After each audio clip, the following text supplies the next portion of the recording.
Hello and happy Sunday. Happy Sunday. You say that with a bit more feeling, mate. Happy Sunday. Welcome to the last two-match Q&A of the year. It's a milestone. It really is a milestone. A milestone. milestone. First question from Kenny, talking of milestones. Do you think Labour will ever grow a pair and start fighting back against the right-wing media onslaught? They could start by getting rid of the Tories put in at the top of the BBC. Then get some proper public service broadcasting on Brexit. It could fill a whole season of Panorama.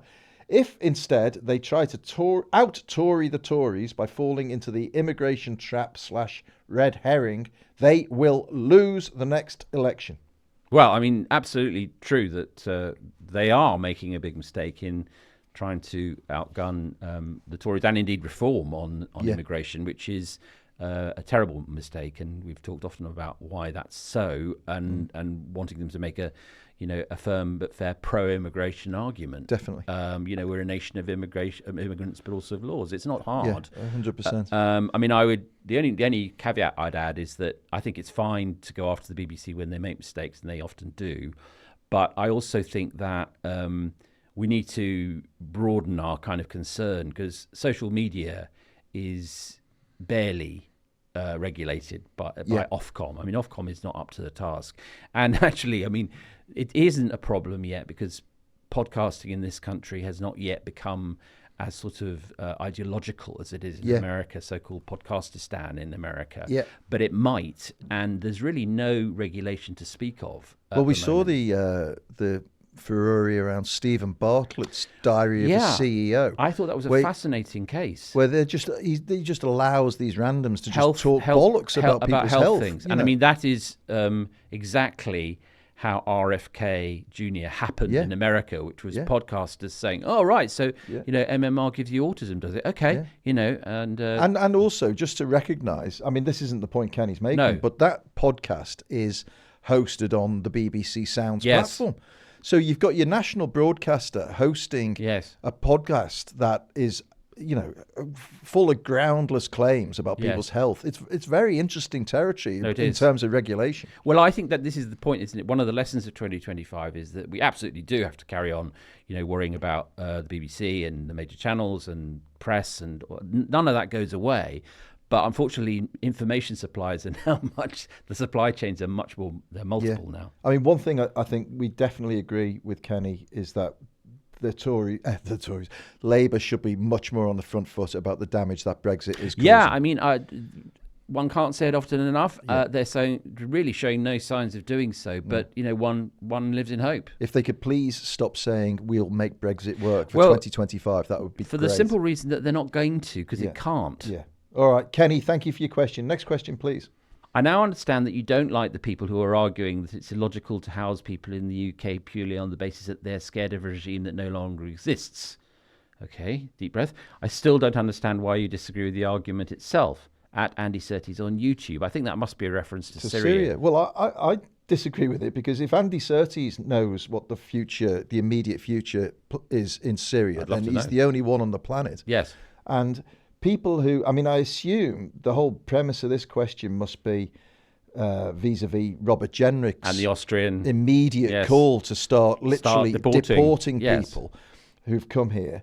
One, I think it goes totally against the spirit of asylum seeking. 100%. And two, I just think, ask yourself, Andy Surtees, if you'd run away from somewhere that was violent and you were being persecuted. Chemical weapons had been used. And then you suddenly saw on the telly, oh, don't worry, it's okay, you can come back now. Would you be rushing back, or would you want a bit more evidence? It might be. It's looking, we said when we first talked about it that it was heading in the right direction, and even more so today. But it would be naive to say that it's settled and sorted. And, I think if I was a Syrian refugee in this country, but perhaps with a family, and perhaps have been here for a little while, and totally. Put down roots and build a business or a family, schools and goodness knows what. Just to say, right, off you go. Yeah. I mean, that is simply not how asylum works. No, it's not. And nor should it. No, absolutely. And, sorry, Andy. Even in the cases of people where their claims are still being processed, so they're kind of caught in limbo, I think it would be entirely inhumane to say, oh, well, we've seen enough. Off you just your Yes, claims I mean, rejected, get back. Look, I mean, we really are hoping for the best, and I Yeah. think increasingly with good reason in Yeah. Syria. However, it is still a failed state. Totally. Thank you anyway, Andy, for your question. Jonathan Haps writes, should there be a test before you're allowed to vote? I'm not talking elitist Eton entry exams, but just a basic level of political comprehension should be required. If not a test, should the Two Mats podcast be mandatory listening to all potential voters? Well, we can certainly we can big give tick that one to that. a massive yeah, yes. I mean, yes, that bit, 100%. But what do you think? No, I mean, look, here, the problem with this is, actually, I'm sure Jonathan is not a eugenicist, right? But it's just to make that absolutely clear. It does have the smell of... But over the centuries, or certainly the decades, this has been a cognitive test for voting. It used to be you had to own a certain amount of property. That was the old test in the 19th century and so on. And then there was a big vogue for you should have a certain, it wasn't called IQ then, but, basically you should be posh and clever. And I think that that is a slippery slope argument. Yeah. And also, I mean, it is innate to democracy that people take their decisions on the basis that they choose. You can't, that's the problem for people who, if you're on the losing side, as progressives have been a lot in the world recently, it is tempting to say, let's change the rules so that these bastards can't. But it's good arguments that win. Yeah. I mean, it's just I checked this up, and actually, I didn't know this, but a lack of mental capacity is not a legal reason for not being able to vote right now. Right. Yeah. So that's okay. And the only people who aren't allowed to vote are who are British citizens or qualifying in other residential basis are prisoners and peers who you could argue are prisoners of the House of Lords. So it's a very interesting argument. But I mean, I think the big franchise question that's coming hurtling down the road in 2025 and beyond is the lowering of the age to 16, which I suspect a lot of older people, once it happens, will start to grumble about. But probably. I'd throw it back to the state, actually, and say that if there's a lack of political comprehension, it's because we don't teach kids. 100%. There's no media literacy classes. There's no real understanding of how the political system works, unless you take it as a specialism. We've got to train people in how our society works. We have completely renounced or forgotten, not renounced, the art of citizenship, partly because it's got more complex and more difficult. And, it's difficult, but every child should be schooled in political and media literacy as part of their immune system. It's as important as child vaccinations. It really is. I spent an hour in our local primary school in the earlier part of this year talking to 9 and 10-year-olds about why certain newspapers say this and certain newspapers say that and what's behind it all. And they loved it. They were totally engrossed in it. And there's nice ways to engage with kids. But I can guarantee you, those kids, at least it's on their radar now that not everything they read is straight up fact. So, well, I mean, one of the things that's happened since, as it were, we were coming through and growing up is that everything looks like it's authoritative now. So when you look on your phone, or a good design is not the prior. It's not only legacy brands that have that. Totally. So absolutely, totally. But we do agree that the two match should be mandatory. But I mean that's accompanied by a fine if you don't. I think we all knew that. There should be a bloody test about what was the content of the Two Mats podcast last folks, night. It's the law. Jonathan, thank you for your question. Let's take a very quick break, and we'll be back with our last few questions of 2024. Mournful. Welcome back, dear listeners. Welcome back to the last segment of the Two Mats in 2024. God, it's how are you going to cope? We'll be back. We'll be back, re-energized and ready to rock as the year draws to a close. Good question. Which public figure's death did you find yourself most moved by in 2024, and why? I was surprised by how saddened I was by the death of Steve Wright, who in a very low-key way had become an immensely comforting presence, his voice having soundtracked British life for 4 decades. What about you, James Hansen? Thanks, James. Well, Matt. I felt oddly sad about Sven-Göran Eriksson dying, because I thought he died. I didn't realise what he represented until, of course, I realised he was dying, which is so often the case, isn't it? And it was a time of my life when I was growing up, and England football team were doing good things, if not amazing things. Yeah. But he was such a great character. And then, the dalliance with Nancy Delolio and with Ulrika Jonsson and all of that business. He was such an entertaining character. He really was. And when he announced that he was dying, which I thought he did with absolute great grace and dignity. Great dignity. I thought, my God, that was actually 20 years ago, but it's gone by like that. And I think maybe that's what you're touching on, James, when you talk about Steve Wright, is that when famous people have been a part of your life, but not necessarily so dominant in your life that you're thinking about them every day, but when they disappear from your life, you realise how short our little patch of life is, and how we miss people when they go. Rounded with a little sleep. Yeah, mine is a bit obscure, but it's selfish really, which is that no secret, I'm a movie obsessive, and one of my screenwriting heroes is a guy called Robert Towne. Yeah. Who famously wrote The Last Detail and Chinatown, right? Yeah, Chinatown. And he died in July, and I felt sorry because the great talent had been extinguished, but also because I would selfishly have loved to have interviewed him, for the New European. But the story about Robert Towne that I love is that everyone remembers the famous scene in The Godfather in the garden when Marlon Brando as Vito hands over. He's troubled. And he hands over power to Al Pacino's Michael. And it's a very beautiful and complex scene. But the story behind it was that Coppola and Maripuza had written draft after draft after draft after draft, and they couldn't nail it.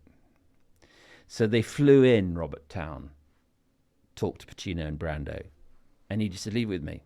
Went to his hotel room and came back the next day with some sides. And that scene that everyone now watches in YouTube clips was, and then he fucked off, So it's just that ability not just to write great scripts like Chinatown, but also to imagine as a firefighter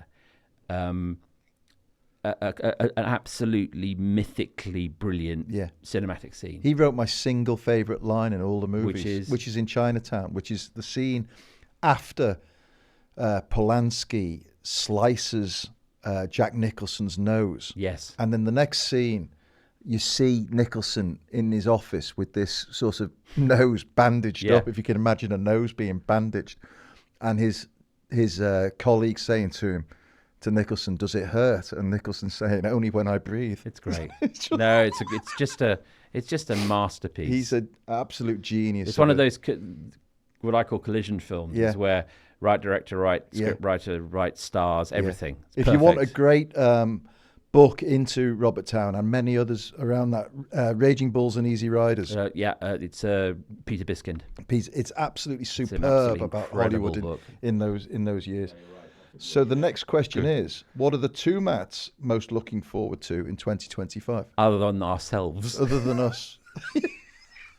I'm not sure I Other than listening to the sound of our own voices. Well, to steer away from dull politics for a second, I'll just reel off a few things. So I was mentioning to you before we started recording the absolutely amazing Bob Dylan biopic, A Complete Unknown, with Timothy Chalamet, which I think we should go and see early in the new year. And not all of us listeners, just no. Well, he's you just can come. Talking to me. No, I'm talking to Matt, but obviously you should all go and see it. Yeah. And I don't want to spoil it, but it is supernaturally good. Other things I'm looking forward to. We've got a group outing to Oasis in July. Yes. I'm seeing Shane Gillis with my boys. So, there's going to be loads of culture, and it's nice to look ahead. I was looking ahead at things I've already got booked. And, let's not be, don't beat around the bush. It's been a pretty hardcore year politically. Yeah. But actually, I look ahead at 2025 and think, there's some great stuff coming up. Yeah. What about you? I should have said the question comes from Mehmet all the way from Paris. So hi, Mehmet. Bonsoir. What am I... Bonjour. I would be lying to you if I said anything other than Liverpool winning the league. Well, it's got to be... I'm a hostage to fortune now, but we're ahead. Yeah, but We're Arsenal have fallen by the wayside a little bit. Man City. Pep Guardiola seems to be having a nervous breakdown. Yes. At just the right time. And Arne Slot at Liverpool, as we said in our Heroes podcast, for me has just been a revelation. So if Liverpool can win their 20th league title it would be in 2025, there won't be a happier man on the planet than me. It's not, as John Cleese says in Clockwise, it's not the despair, it's the hope. But I mean, as you know, I'm not knowledgeable at all, but they are doing very well, aren't they? They are doing very well. So fingers crossed. Fingers crossed. Mehmet, thank you for your question, all the way from Paris. Next question, please. What do the two Matts like most and least about Christmas? From the intriguingly named Bill Musk, 78. Brother Elon, who knows? Yeah. Son. Well, it's a bit sad, really.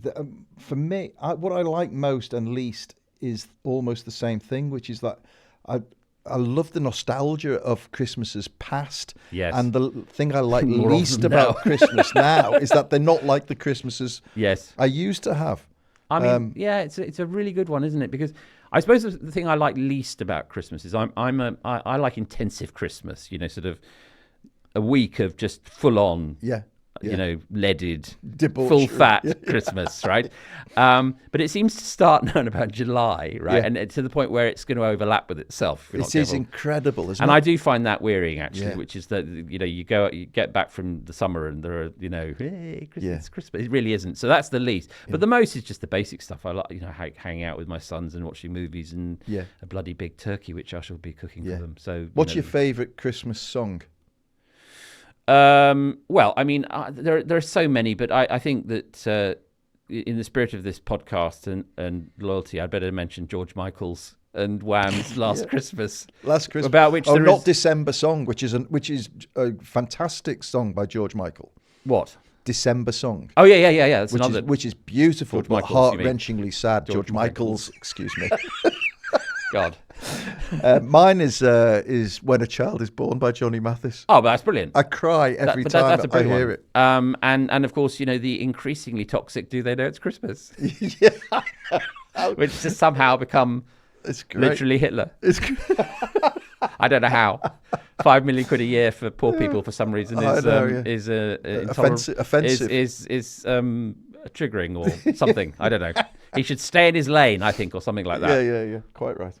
Bill Musk, 78. Thank you very much. That is actually our final question. It is. Of 2024. It's been a great year, hasn't it? It has. For us. I mean, a lousy year in many ways, but a good year for us. Well, I mean, it's been what the kids call a pitch rolling year as well, because what we've got now is a sort of, we know now what the board looks like. Yeah. And a lot of it is really alarming. But 2025 must be a year in which people who buy the New European think like the New European, which of course is anyone sensible, gets up and at them. Yeah.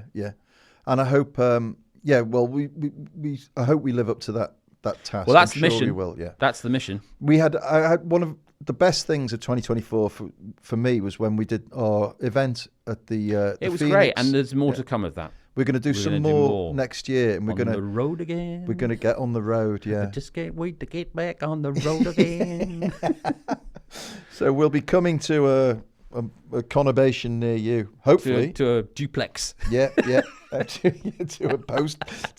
telephone box near you, to a small tent. And all that remains to be said is happy holidays. Happy holidays, everyone. Have a great time. Have a bit of a break. If you're struggling with any last-minute present ideas, send them a subscription to the New European. Yes. Link in the show notes. Don't buy Mr. Trump's aftershave. No, or his beautiful scent. Or his great book, all about America the Brave. Did you hear him talking about Ukraine's buildings? No. What? Well, this is a bit of a distraction, but he in his press conference on Monday, he was saying, so much damage, beautiful buildings. I mean, I used to demolish buildings in New York, but not like this. It's like, of course not, you idiot, right? That was a demolition in Manhattan, right? Not a bloody big missile. Yeah. So the very tall buildings on their side.